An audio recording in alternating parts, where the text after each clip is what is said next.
مجھے لگتا ہے چوک کیا ہوا ہے. ایک تو قرضوں نے چوک کیا ہوا ہے اسپیس کو, دوسرا تھرو اوور. تو ابھی سے ان کا تھوڑا کریٹیولی ان کو ری ایلوکیٹ کرنے کی ضرورت ہے. نہیں تو آپ کے جو آج کل کے مسئلے ہیں, اور آج کل کے مسئلے کیا ہیں, پرانے دیرینہ مسائل ہیں, سوشل سپینڈنگ, یعنی 26 ملین بچے ابھی بھی آپ کے اسکول سے باہر ہیں, اور یہ صوبوں کا مسئلہ ہے. لیکن صوبوں کو بھی میں سمجھتی ہوں اس پر کانسنٹریٹ کرنا ہوگا. میں خوش ہوں کہ بلوچستان کی سب سے بڑی اس طرح اس وقت یوتھ پہ سپینڈنگ ہے, اور سندھ کی بھی آ رہی ہے ایجوکیشن میں. مگر میں am here to talk about the federal budget sir, اور اس میں ایک نگلیکٹڈ سبجیکٹ کے بارے میں بات کرنا چاہتی ہوں 5 منٹ. وہ یہ کہ شاید آپ لوگ سب جانتے ہوں گے یا نہیں جانتے ہوں گے, مگر ان 2 ہفتوں میں پاکستان کو دنیا بھر کا سب سے ماحولیاتی امپیکٹڈ یعنی ولنریبل ملک, متاثر ملک قرار دیا گیا ہے.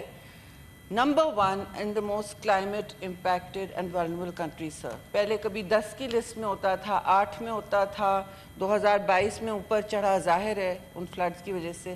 مگر کلائمیٹ رسک انڈیکس جو ہے دنیا کا, جو جرمن واچ کرتی ہے, جس پر ہی ساری یونائٹڈ نیشنز کی بھی رینکنگ ہوتی ہے, ایک ہی رینکنگ ہوتی ہے دنیا میں, وہ کلائمیٹ رسک انڈیکس کی ہے جی. اور انہوں نے کہا ہے کہ پاکستان اس وقت نمبر 1 ہے جی, نمبر 1 ہے. اور آپ مستقل اس کے بارے میں بات کرتے ہیں. ورلڈ بینک نے ہر ترجیح اپنی ملک کی جو ڈیولپمنٹ رپورٹ ہے 2022 سے, چیئرمین صاحب, یہ ایک کلائمیٹ اینڈ ڈیولپمنٹ رپورٹ ہو گئی ہے, یعنی کہ ساتھ جڑی رہتی ہے اب کلائمیٹ سے. کلائمیٹ کے اندر انوائرمنٹ بھی آ جاتا ہے, سب کچھ آ رہا ہے آج کل. تو یہ آپ کی اس وقت حقیقت ہے. پانی کی قلت بھی اور فوڈ انسیکیورٹی صوبوں میں جو نظر آ رہی ہے وہ بھی اس کے اندر آتی ہے. میں نے مانا کہ آپ نے انفلیشن کے دباؤ کو کم کیا ہے, مشکل حالات, تنگی میں آپ نے چینجز لائی ہیں, وہ سب سحر حاصل باتیں ہیں. لیکن ماحولیات کے حوالے سے میں افسوس سے کہوں گی کہ منسٹری کی بجٹ ہی آپ دیکھ لیں سر, انوائرمنٹ پروٹیکشن والی بجٹ جو ہے اس کو 7.2 ارب سے, جو بہت کم ہوتی تھی, یہ سب سے چھوٹی اور سکڑی ہوئی منسٹری ہوتی ہے, اس کو آدھا سے بھی کم کر دیا ہے جی. 3.1 بلین ہو گیا ہے. جیسے پاکستان کی منسٹری, فیڈرل منسٹری کے پاس, انہوں نے مجھ سے کوئی کمپلین نہیں کی ہے, میں نے خود دیکھا ہے while I was on tour.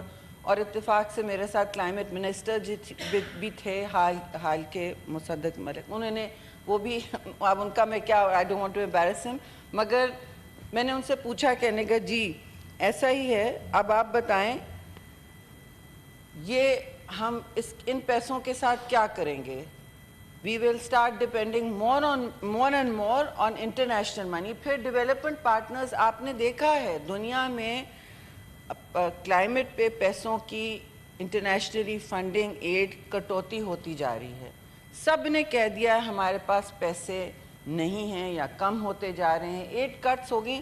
تو یہ پیسہ پھر PSDP کا جو آپ نے کاٹا ہے, یہ منسٹری پھر کیا کر پائے گی, کس ایکسپرٹ کو وہ سامنے لائے گی. آپ نے آدھا کر دیا ہے سر, اور آپ کی رینکنگ دنیا میں نمبر 1 ہو گئی ہے. اس میں جو زمین پر حقائق ہیں وہ آپ کو آلریڈی سخت تکلیف میں آپ کی عوام ہے.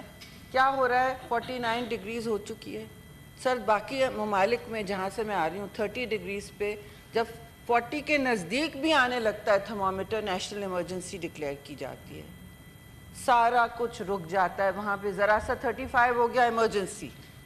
وی are at 49 degrees in parts of Balochistan and Sindh. Sindh میں بھی جیکب آباد میں ہو چکا ہے, پچھلے سال 50 ہوا تھا, اور یہ پہنچے گا آگے. 53 ڈگریز پہ پاکستان 3 سال اپنے شہر رجسٹر کر رہا ہے ساؤتھ کے, بلوچستان اور سندھ کے, جس کا مطلب ہے ہم دنیا کے سب سے گرم علاقہ ہے. ہمارا دنیا کا 53 degrees is the hottest place in the planet. میں 4-5 سال سے یہ بات کر رہی ہوں. ناظرین, چیئرمین سینیٹ یوسف رضا گیلانی کی صدارت میں سینیٹ اجلاس جاری ہے. سینیٹر شیری رحمان اس وقت اظہار خیال کر رہی ہیں. انہوں نے کہا ہے کہ شرح خواندگی بڑھانے کے لیے وفاق اور صوبوں کو مل کر کام کرنا ہوگا. نیوز اسٹوڈیو سے فی الوقت اتنا ہی.